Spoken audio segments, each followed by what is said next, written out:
तो दोस्तों स्वागत है आप सबका रियल एस्टेट गेम चेंजर इस सीरीज में, real estate game changer show में, जिसमें आज हम आपके लिए लेकर आए एक बहुत ही खास पर्सनालिटी को, एक ऐसे सीईओ जो वेस्ट बंगाल रीजन में सिलीगुड़ी में काम कर रहे हैं और नॉर्थ बंगाल रीजन में इन्होंने बहुत अच्छा काम किया है पिछले 20 साल में। इनका ग्रुप एस्टेब्लिश हुआ है 2002 में। आज मैं आपको मिलाने वाला हूं संदीप जी रियल एस्टेट के managing director founder Sandeep Goyal ji से। ये बहुत अच्छे प्रोजेक्ट्स इस पूरे एरिया में डिलीवर कर चुके हैं। इनके जो फेमस प्रोजेक्ट्स हैं वो है Mayfair Utsav, Mayfair Gardens, Mayfair Wind Chills, Mayfair Paradise, Mayfair Bliss, Mayfair Crowd, Mayfair Mangal Square, Mayfair Greens. और मैं आपको जैसे बता चुका हूं कि 13 से 15 प्रोजेक्ट ये कंप्लीट कर चुके हैं। 3 से 4 प्रोजेक्ट ऑलरेडी इनके चल रहे हैं और 2-3 प्रोजेक्ट पाइपलाइन में है। पिछले 20 साल में इन्होंने बहुत अच्छे प्रोजेक्ट नॉर्थ बंगाल के लोगों को दिए हैं।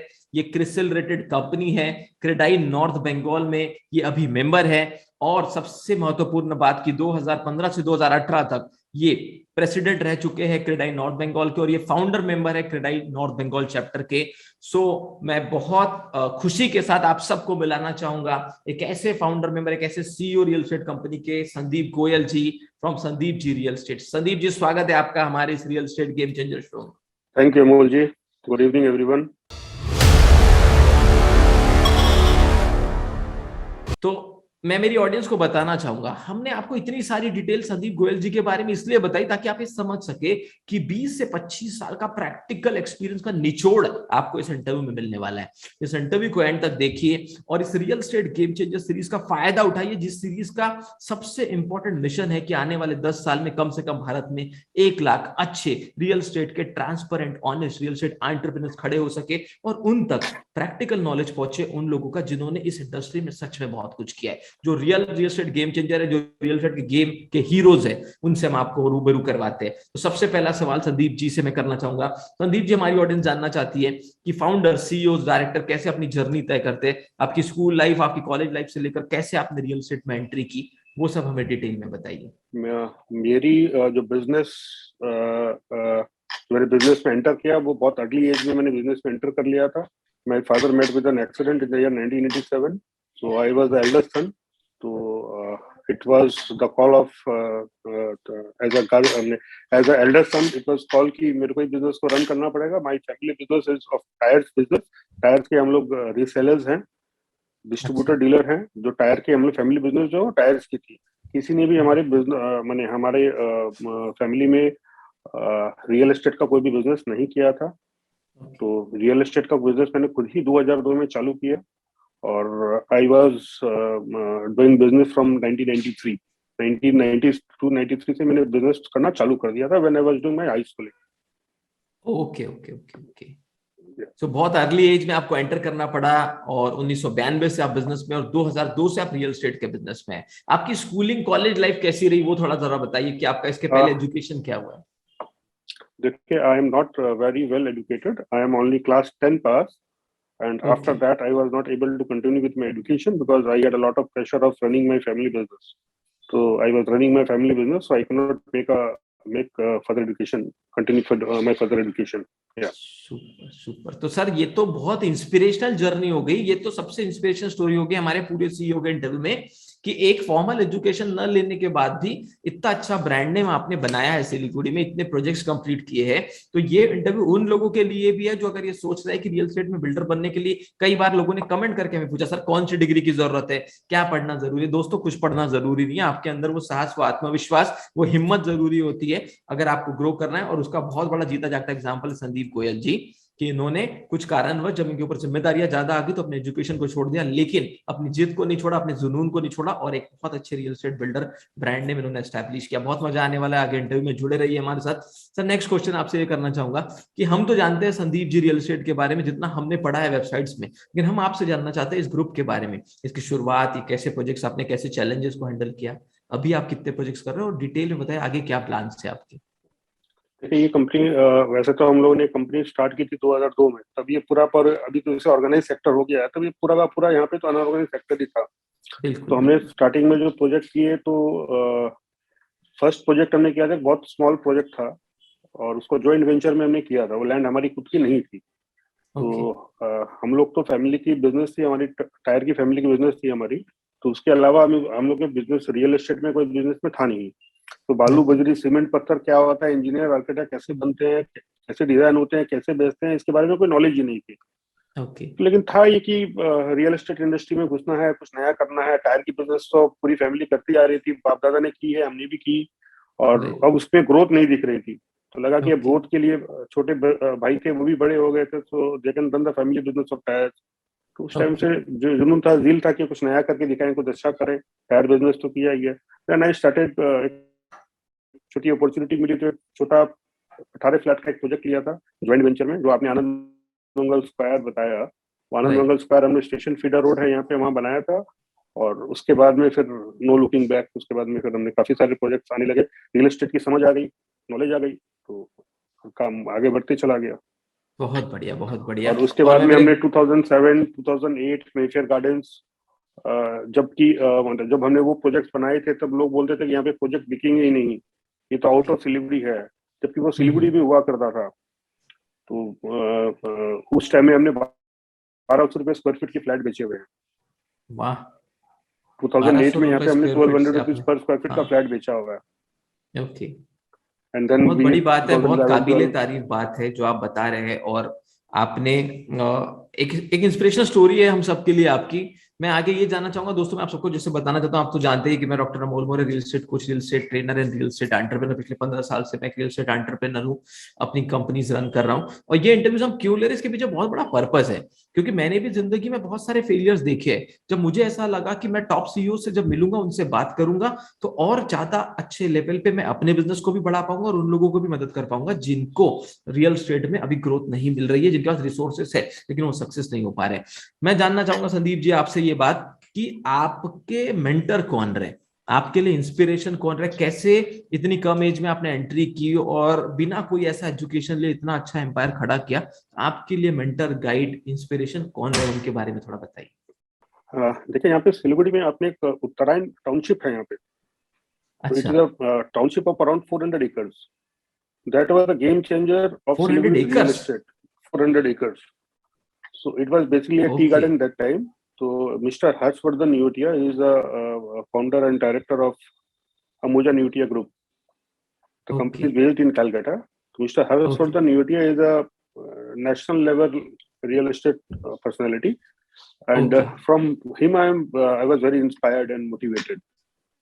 Okay. So okay. he has built a 400-acre township which is called Uttarayan here. Super, and we have heard a lot. इसके पहले भी हमने एक सिलीगुड़ी के एक बहुत बड़े ग्रुप से बात की और उनके भी आइडल वो बहुत मानते थे हर्षवर्धन जी को। तो हम तो चाहेंगे जरूर कि जब भी मैं सिलीगुड़ी आऊँ, ये 400 एकड़ का प्रोजेक्ट जरूर देखूं। और अगर वो इतने इंस्पिरेशनल व्यक्ति है तो हम मेरी जरूर ऑफिस भी हर्षवर्धन। उसी टाउनशिप में है, मेरा घर भी उसी टाउनशिप में है। क्या बात है, तो आपका ऑफिस और मैं घर उसी दोनों उसी टाउनशिप में रहता हूँ, टाउनशिप। मेरा ऑफिस भी उसी टाउनशिप में है। बहुत बढ़िया। तो हर्षवर्धन जी से भी कभी इंटरेक्शन हुआ है आपका? बहुत बार इंटरेक्शन हुआ है। इज अ वेरी बहुत डाउन टू बढ़िया, अर्थ पर्सन। यस, बहुत डाउन। तो हम तो चाहेंगे सर कि ऐसे व्यक्ति को जो एक पूरे नेशनल लेवल के प्लेयर है, और ऐसा माना जाता है कि वेस्ट बंगाल में आप सबसे बड़ा नाम रियल एस्टेट में उन्हीं का है, हम उनका इंटरव्यू भी जरूर कंडक्ट करेंगे आपके जैसे लोग जब हमारे साथ जुड़ेंगे। चलिए आगे बढ़ते हैं। लीडरशिप स्ट्रैटेजी क्या रही आपकी, कैसे आपने एक लीडर की तरह ये सब कुछ संभाला, कैसे किया, वो थोड़ा हमें बताइए। देखिए, 2010-11 तक भी रियल एस्टेट नॉर्थ बंगाल में सिलीगुड़ी में अनऑर्गेनाइज्ड वे में ही चल रहा था। ओके। 2010 में से पहले हम लोगों ने जो भी प्रोजेक्ट्स बनाए और फ्लैट्स हम लोग बेच रहे थे, तो तब तक भी यहाँ पे ब्रोशर का कॉन्सेप्ट नहीं आया था। ये लोग ब्रोशर अच्छा। भी नहीं बनाते थे। जो बिल्डिंग ओके। प्लान सैंक्शन होती थी हमारे पास में, जो कार्बन कॉपी होती थी, उसी पे दिखाते थे कि ये कार्बन कॉपी उसको जेरॉक्स कर देते, यही प्लान है, ये आप फ्लैट बनेगा, ये आपको मिलेगा। ओके। तो 2010-11 पे 2007-8 से सॉरी 2007-8 पे वी मेफेयर गार्डन हमने उस टाइम एक बड़ा प्रोजेक्ट किया था, जो मैंने आपको बताया कि आउट ऑफ टाउन लोग बोल रहे थे। उसका ब्रोशर हमने डिजाइन करके ब्रोशर बनाया था। तब से सिलीगुड़ी पे ब्रोशर का कल्चर चालू हुआ। उससे पहले अच्छा। कोई ब्रोशर भी नहीं बनाते थे। ओके। तो और उस पे 68 फ्लैट्स हम लोगों ने बनाया था। तो उस टाइम एक वास्तु का बहुत बड़ा कल्चर आ गया था। तो यहाँ पे जिस टारगेट ऑडियंस को हम लोग टारगेट कर रहे थे, वो उस प्रोजेक्ट के लिए सारे मारवाड़ीज ही थे। ओके। तो यहाँ पे मारवाड़ी लोग क्या है कि पूरी वास्तु के हिसाब से उनको फ्लैट चाहिए था। उनको पूरे वास्तु ओरिएंटेड फ्लैट उनको तो ये एक चैलेंज था कि हम लोग उसको किस तरह से पूरे के पूरे फ्लैट को वास्तु के हिसाब से बनाए। राइट। तो 68 फ्लैट्स हमने पूरे के पूरे वास्तु के हिसाब से बनाए, ओके। जिसका master bedroom, kitchen, entry, commode की पोजीशन, वॉशरूम की पोजीशन, पूजा घर का स्थान, और आपके क्या बोलते हैं ये मतलब इतनी डिटेल में हम लोगों ने उसमें वास्तु की थी कि कोमोड टॉयलेट भी इस साइड में या नॉर्थ साइड में टॉयलेट नहीं होने चाहिए। इसके अलावा तो काफी डिटेलिंग में हम लोगों ने किया था वास्तु, और वो फ्लैट जो है हमारे तुरंत बिक गए। अच्छा। बिकॉज जो भी आता था देखता था पूरा वास्तु है, ऐसा फ्लैट तो मिलेगा नहीं। राइट। तो it's sold out very quickly. Understood, understood. तो बहुत प्यारी सी बात आपने बताई कि आपने हमेशा कस्टमर की रिक्वायरमेंट का ध्यान रखा और जो वो चाहते थे उससे अच्छा देने की कोशिश की, जिस वजह से आपकी लीडरशिप स्ट्रैटेजी वर्क कर गई कि कस्टमर की डिमांड को पहले से ही आप प्रोएक्टिवली जान लीजिए और उससे सेटिस्फाई कीजिए। बहुत बढ़िया।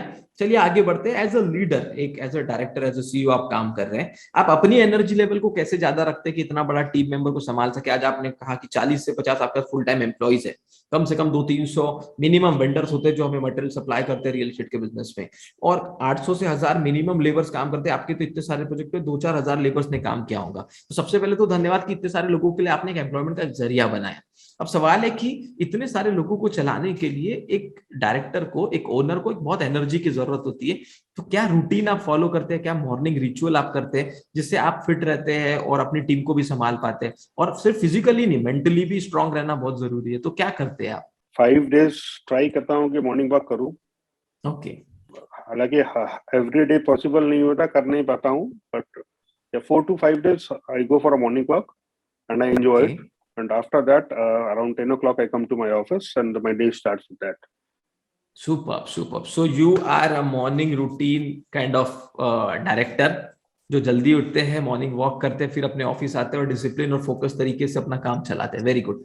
अब मैं पूछना चाहूंगा आपकी टीम से रिलेटेड, मुझे बताइए कि आपकी टीम को आप कैसे मोटिवेटेड रखते हैं, इंस्पायर रखते हैं कि इतने सारे प्रोजेक्ट एट अ टाइम आपके चल रहे हैं? तो क्या स्ट्रैटेजी है आपको टीम को इंस्पायर करने की? देखिए, जो हमारे फ्रंट लाइनर्स हैं उनको हम लोग पूरे की पूरी पावर देके रखते हैं। ऐसा नहीं है कि अच्छा। पूरा का पूरा सेंट्रलाइज नहीं करके रखा है हम लोगों ने। Okay. Everything has to be done, हम लोग ही करेंगे, ऑफिस से ही होगा। उसके अलावा जैसे साइट पे साइट इंचार्जेस हैं, मैनेजर्स हैं, और फ्रंट लाइनर्स में आपके सेल्स के लोग आ गए, मार्केटिंग के लोग आ गए। तो we have a hierarchy system और उनको मोटिवेटेड रखते हैं। और हम लोग एवरी ईयरली हम लोग पिकनिक का प्रोग्राम करते हैं। हम लोग ऑफिस में we do a lot of celebrations like from Christmas to New Year, everything, and we celebrate each and every employee's birthdays here in the office. Okay. So बहुत प्यारी सी बात बताई कि you involve your employees in all the levels. आप उनके साथ celebrations करते हैं, उनकी छोटी मोटी खुशियों में उनके साथ सहभागी बनते हैं। तो ये चीज है जिसकी वजह से आपकी टीम आपके साथ हमेशा जुड़ी रहती है, राइट? तो थैंक यू सो मच, आपने ये सब चीजें हमारे Yeah. साथ शेयर की। और हम आने वाले रियल एस्टेट एंटरप्रेन्योर्स को बताना चाहते हैं कि आप भी अगर रियल एस्टेट में बहुत ग्रो करना चाहते हैं, आपको ये छोटी छोटी बातों को मार्क करना पड़ेगा। ये सीईओ जो आंसर दे रहे हैं ना, आपको सुनने में बड़े सिंपल लगेंगे, लेकिन ये सिंपल आंसर्स नहीं है। ये वो बहुत बड़ी बड़ी चीजें है जो आपको एक बड़ी ऑर्गेनाइजेशन का निर्माण करने में मदद करती है। चलिए सर, थोड़ा आगे बढ़ते हैं। मुझे बताइए कि ग्लोबल चैलेंजेस आ जाते हैं रियल एस्टेट में, कभी कभी कोरोना आ जाता है, कभी कोई गवर्नमेंट पॉलिसीज चेंज हो जाती है, कभी जीएसटी, कभी नोटबंदी, कभी real estate regulatory act RERA. ये सब चीजों से आपने कैसे डील किया? क्या इसका इम्पैक्ट पड़ा आपकी कंपनी पे? थोड़ा वो बताइए। देखिए, मैं तो ये मानने वाला आदमी हूँ कि every challenge is an opportunity. Super. Every challenge is an opportunity. We have to find an opportunity in the challenge. अगर कोई चीज में चैलेंज ही नहीं होगा तो हर आदमी कर लेगा। आप उस चैलेंज से अगर आगे निकल सकते हैं तभी आपके लिए अपॉर्चुनिटीज आती है, और हर चैलेंज एक अपॉर्चुनिटी लेके आती है। देखिए, हम लोग अगर बात करते हैं रियल एस्टेट रेगुलेटरी एक्ट की, तो हम लोग ने, हमारी कंपनी ने 2013 में इसके लिए प्रिपेयर कर लिया था। 2013-14 में ही हम लोगों ने उसके लिए प्रिपेयर कर लिया था। हमारे यहाँ पे आप अगर हमसे फ्लैट खरीदते हैं तो हम लोग क्या करते हैं कि आपको एग्रीमेंट जब देते हैं बना के, तो उस पे कारपेट एरिया उसी टाइम से हम लोग लिख के देते हैं। अरे वाह। 2013 में ही हमने अडॉप्ट कर लिया था कि अपना रेगुलेटरी एक्ट तो 2018 में आया था। तो अभी से समझ में आ गई थी कि ये चीज को लेके काफी सारी कंफ्यूजन होती है, कस्टमर के मन में आता है मैंने 1500 स्क्वायर फीट का पैसा दिया, मेरा कारपेट एरिया तो 1000 स्क्वायर फीट ही है। राइट उसको बाद में समझाने में काफी दिक्कतें आती है, बहुत सारा राइट चैलेंज आता है। ये चैलेंज हम लोग शुरू में ही फेस कर लेते थे।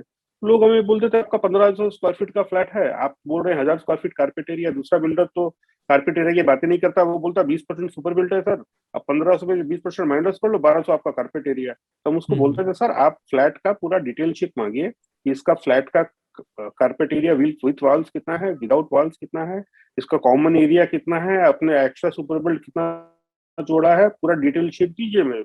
तो शुरू में हमारे काफी दिक्कत आई, लेकिन कस्टमर ने माना कि आप ट्रांसपेरेंट है, आपने सारी चीजें क्लियर करके बता दी, आपको दूसरे लोग क्लियर करके नहीं बता रहे, हम आपको क्लियर करके बता रहे हैं। राइट। तो इन सब चीजों का ये आगे सारी जाके मैंने बहुत फायदा हुआ। जो हाँ, चैलेंजेस बाद में आने वाले थे उनको वो हमने राइट, पहले ही अडॉप्ट कर लिया। बहुत बढ़िया, इसके बहुत अलावा बढ़िया। आप जैसे आप जो बोल रहे हैं रियल एस्टेट रेगुलेटरी एक्ट, अब जीएसटी आया है, तो जीएसटी में भी कोई रियल एस्टेट में कोई प्रॉब्लम तो हुई नहीं है। तो हो ही नहीं है। कस्टमर राइट पैसा दे रहा है, ट्रांजिशन हो रहा है, चीजों को उनको चेंज करना है, तो कुछ है नहीं, तो प्रॉब्लम नहीं है। राइट अब जैसे कोविड का टाइम है आया, तो कोविड भी एक अपॉर्चुनिटी रियल एस्टेट के लिए लेके आई है। बिल्कुल। और अभी आप देखें तो आप जो बात बोल रहे थे ना कि बहुत सारे जो ग्लोबल इश्यूज आए हैं, उसके अलावा आप उनको चीजों को हम लोग कैसे पॉजिटिवली देखें। अब कोविड के बाद में आप एक चीज देखें कि लोगों को ये समझ में आ गई है कि घर का महत्व क्या होता है। राइट लोग पहले रेंटेड हाउस में रहते थे, छोटी छोटी कॉलोनीज में रहते थे, स्टैंड अलोन बिल्डिंग में रहते थे। तो उनको ये समझ में आ गया कि स्टैंड अलोन बिल्डिंग में जो हम फ्लैट लेके रह रहे हैं, जिसमें 10 फ्लैट, 8 फ्लैट, 12 फ्लैट के अपार्टमेंट है, उसमें कोई ओपन एरिया नहीं है, ओपन फैसिलिटीज नहीं है। तो ये राइट 2 महीना 3 महीना जब लॉकडाउन हुआ, तो उनको ये समझ में आया कि हमें बड़ा फ्लैट लेना है, अच्छी कॉम्प्लेक्स में लेना है, अच्छे बिल्डर से लेना है, ताकि राइट उनको वो 2 महीना 3 महीना अगर कभी रहना पड़ जाए तो वो उसमें रह सके और उनकी लाइफस्टाइल चेंज हो जाए। तो ये लोगों को महत्व समझ में आया।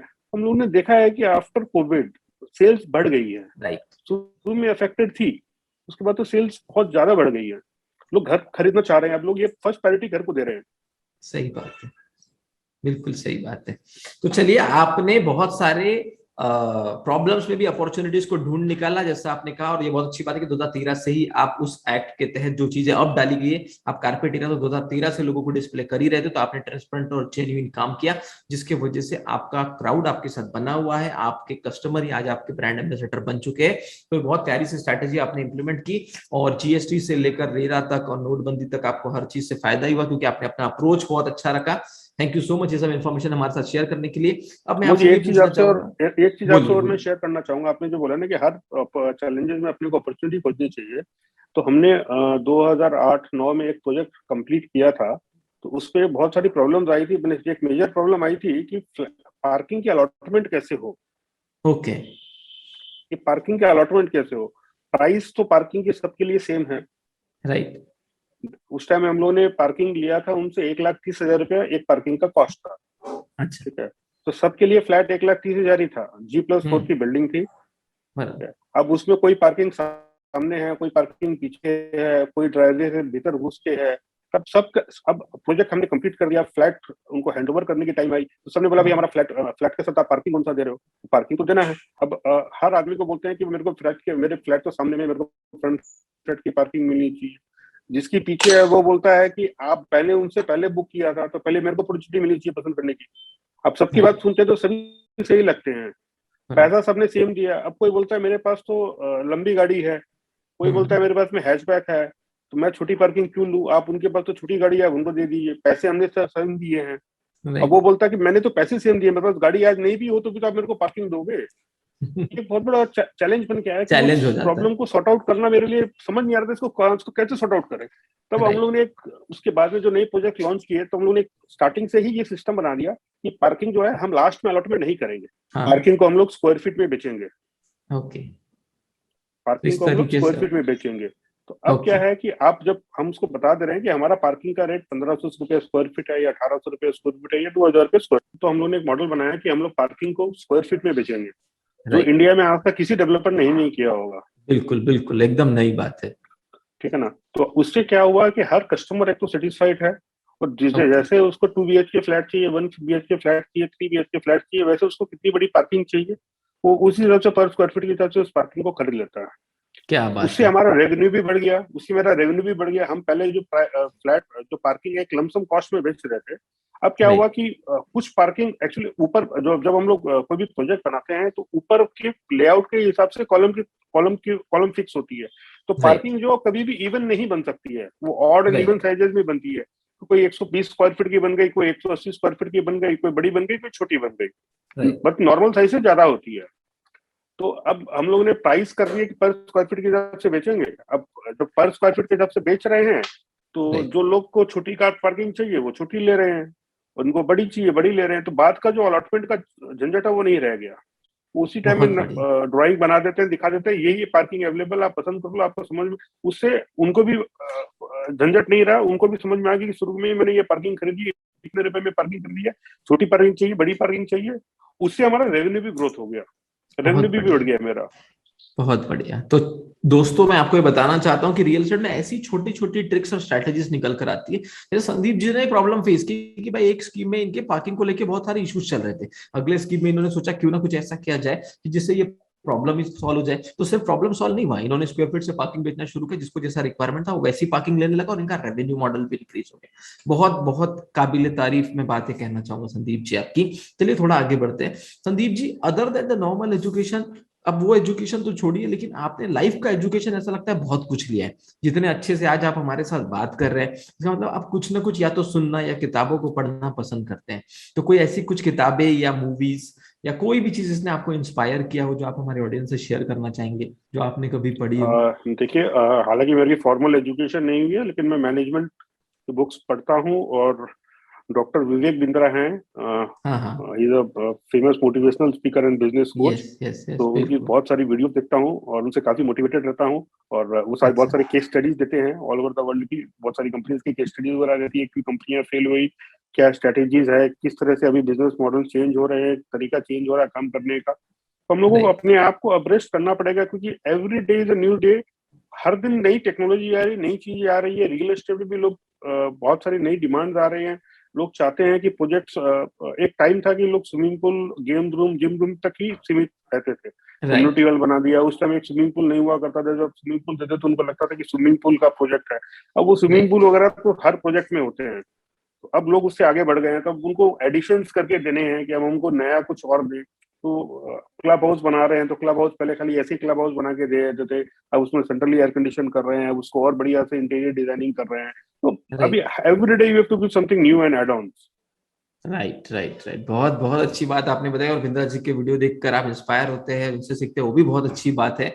तो चलिए आगे बढ़ते हैं। कोई ऐसी स्टोरी आपके लाइफ के साथ कभी घटित हुई हो, जो एक टर्न अराउंड स्टोरी आपकी जिंदगी की थी, या जिससे बहुत कुछ सीखने मिला? कभी होता है ना, कोई प्रोजेक्ट आप फाइनल कर रहे थे, बहुत बड़ी लर्निंग मिली, कोई क्लाइंट को आपने डील किया और बहुत सारा बल्क उसके साथ कोई डील क्लोज हुई तो आपने सीखने मिला। कुछ भी ऐसा आपके लाइफ में हुआ जिसने आपको बहुत कुछ सिखाया हो, वो हमारे साथ अगर आप शेयर करना चाहें। 1995 में मैंने अपनी लाइफ की सबसे पहले कोई प्रॉपर्टी की डील की थी। अच्छा। और उसमें मैंने 7.5 लाख रुपए एडवांस दिया था, और वो पैसा अच्छा। डूब गया। ओके। वो मेरे लाइफ में एक टर्न अराउंड था। अच्छा। 1995 में 7.5 लाख बहुत रुपीज बड़ी बात है। Was not a matter of joke not for a me, matter of joke, it's a very है ना। बिग वो money at that time. 7.5 lakh रुपए जो मेरे नहीं आए, रियल एस्टेट में या प्रॉपर्टी के काम में सबसे पहला इंपॉर्टेंट एस्पेक्ट है कि आपको अपना पैसा को इंटैक्ट रखना है। राइट। और अगर आपका जो कैपिटल है वो नहीं टूटना चाहिए, वो सिक्योर्ड होना चाहिए। बाद बाकी हम लोग मेहनत करेंगे, काम करेंगे, तो इनकम अपने आप आएगी। Right right right. कमा तो लेंगे, लेकिन अगर लालच में आ जाएंगे कि हमको बहुत ज्यादा कोई बढ़िया डील मिल रही है और ले ले, और हम लोग हड़बड़ी में ले लेते हैं और हड़बड़ी में देखते नहीं है, तो क्या होता है कि ये अपॉर्चुनिटीज, मैंने अपॉर्चुनिस्ट लोग होते हैं जो आपको ठगने के लिए ये काम कर रहे होते हैं। बिल्कुल their बिल्कुल intention बिल्कुल। is to cheat only।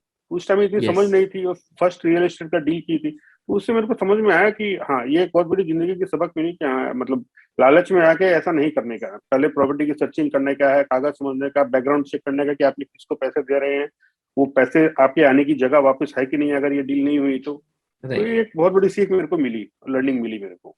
बहुत बढ़िया Sandeep ji, thank you so much, इतनी क्लोज स्टोरी आपकी अपने लाइफ की शेयर की उसके लिए। आगे बढ़ते हैं सर। मार्केटिंग रियल एस्टेट में बहुत इंपॉर्टेंट रोल प्ले करता है, वैसे तो हर बिजनेस में बहुत जरूरी है मार्केटिंग, लेकिन रियल एस्टेट में क्या स्पेशल आप बात करना चाहेंगे? मार्केटिंग कितना जरूरी है, क्या रोल प्ले करता है, थोड़ा हमें बताइए। देखिए रियल एस्टेट में आपको अच्छा बनाना है, और जब आप अच्छा बनाते हैं तो उसको दिखाना भी है कि वो अच्छा ही बनेगा और आप अच्छा बना रहे हो, तभी वो बिकेगा, क्योंकि बनता तो लास्ट में है। राइट। आप अच्छा ब्रोशर बनाते हो, अच्छी तरह से उसकी मार्केटिंग करते हो, अच्छी तरह से उसको प्रेजेंट करते हो, तो देखिए सबसे पहले कोई भी कस्टमर आता है तो वो आपके साइट ऑफिस पे आता है। राइट। तो साइट ऑफिस आपकी नीट एंड क्लीन होनी चाहिए, साफ सुथरी होनी चाहिए, वेल मेंटेन्ड होनी चाहिए। वो वहां पे आए तो लगे कि ये मेरे को फ्लैट बना के दे सकता है।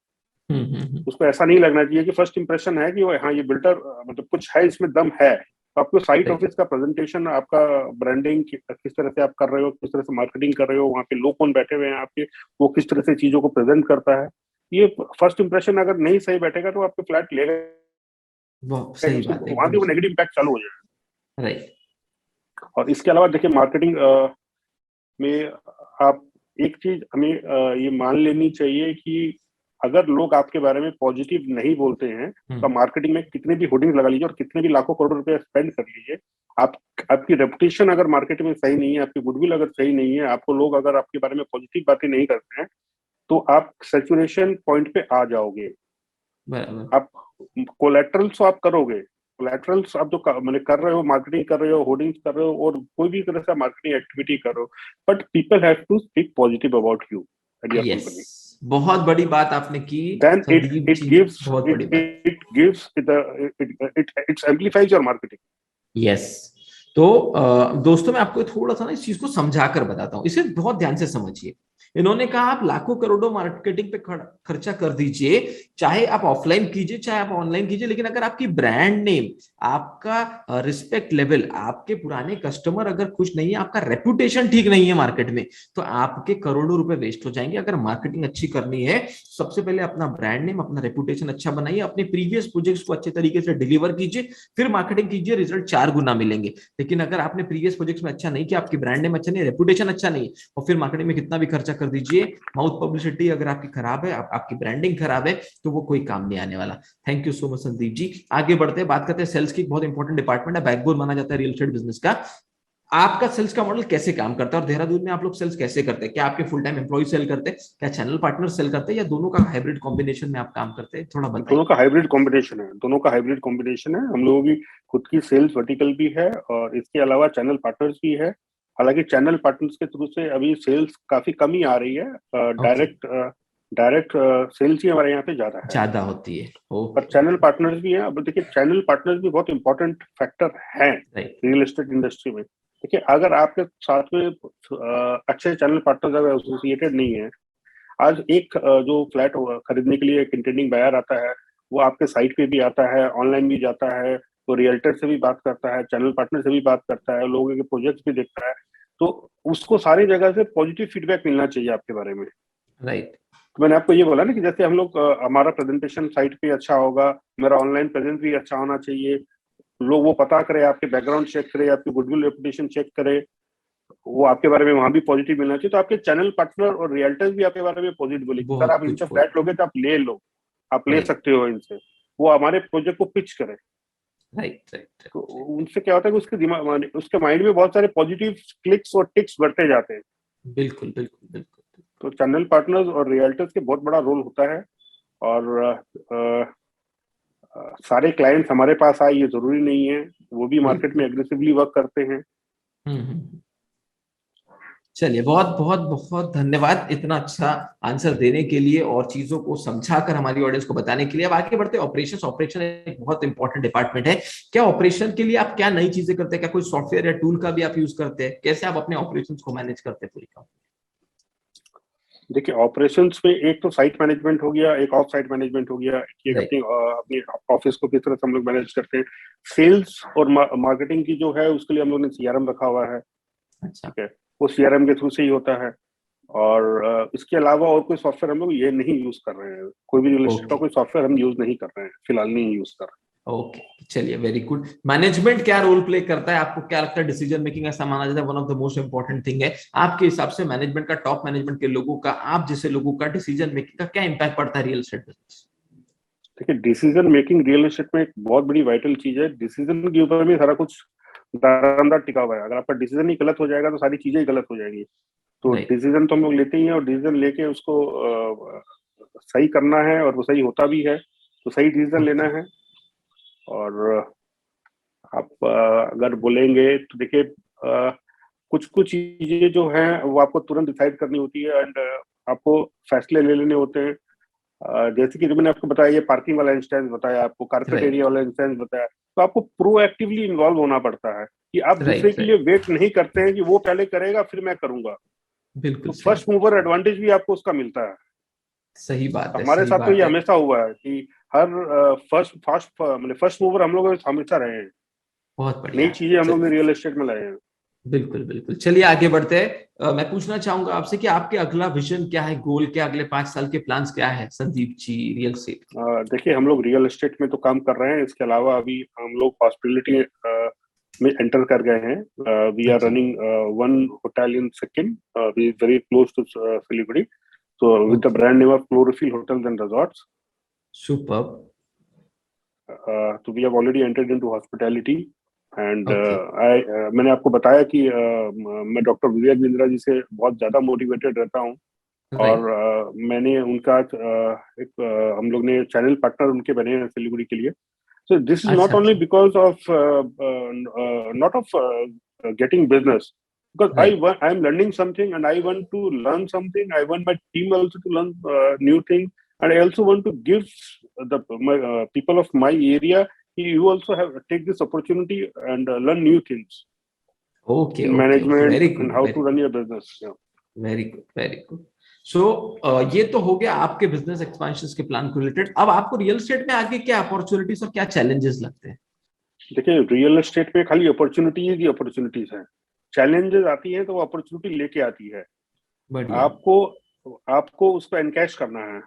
जितनी चैलेंजेस आएंगी उतनी अपॉर्चुनिटी बढ़ती चली जाएगी।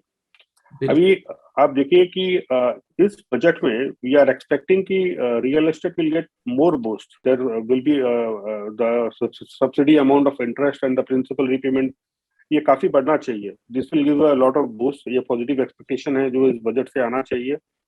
और इसके अलावा आप देखिए कि रियल एस्टेट का इंडिया में अभी काफी डिमांड रहेगी। कमर्शियल रियल एस्टेट को लेके we are not very optimistic about that, but residential real estate I'm very much optimistic. Okay.